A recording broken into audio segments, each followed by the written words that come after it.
Hey, si tu te demandes comment voter aux élections scolaires, Google est ton meilleur ami et moi aussi, parce que je vais te simplifier la vie. Pour découvrir les candidats, l'une des façons de faire est de se rendre sur le site web de sa municipalité, parce que chaque municipalité est responsable de la tenue des élections de leur conseil, ainsi que des conseillers et conseillères scolaires de la province. Prenons par exemple le site web de la ville d'Oshawa.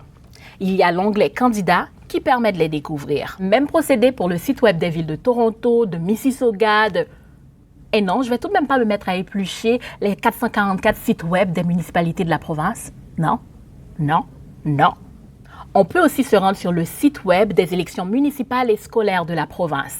Il faut cliquer sur l'onglet « Élections de 2022 » et choisir le système scolaire, puis le conseil scolaire visé afin de découvrir la liste des candidats. Pas de site web dans ta municipalité? C'est pas grave, puisque chaque municipalité possède un ou une secrétaire chargée de la tenue des élections. Donc, une petite visite à leur bureau, un appel téléphonique, ça fera l'affaire. Par ailleurs, chaque candidat qui se présente au poste de conseiller scolaire n'est pas obligé de faire campagne. Ce qui veut dire que toi, tu as un devoir. C'est celui de te renseigner sur la personne pour laquelle tu dois voter. Pourquoi? Ces conseillers scolaires-là sont des individus et ils n'ont pas de programme généralement. Ils ne font pas partie d'une organisation, ils ne font pas partie d'un parti politique. Il n'y a aucune obligation. On peut mettre son nom et il ne faire absolument rien. C'est selon son choix. M. Chartrand croit aussi qu'il serait judicieux pour les candidats aux élections scolaires de rendre disponible une brève biographie qui les présente aux électeurs. Petite parenthèse, on a tous automatiquement le droit de voter pour un conseil public de langue anglaise, et ce, peu importe l'école que fréquente notre enfant. Donc, pour voter pour un candidat en lice dans un des 12 conseils francophones de la province, il faut changer son soutien scolaire. Et ça, on le fait en communiquant avec la Société d'évaluation foncière des municipalités.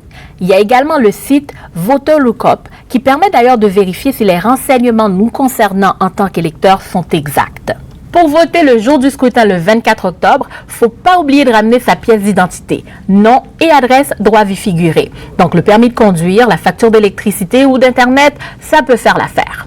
Il reste 12 postes de conseillers scolaires pour les 4 conseils scolaires publics de langue anglaise et il y a 24 postes de conseillers scolaires qui vous attendent en ce qui concerne les conseils scolaires catholiques de la province. Sur 130 conseillers scolaires à travers toute la province, 94 d'entre eux sont déjà élus par acclamation, mais il vous reste encore du pain sur la planche.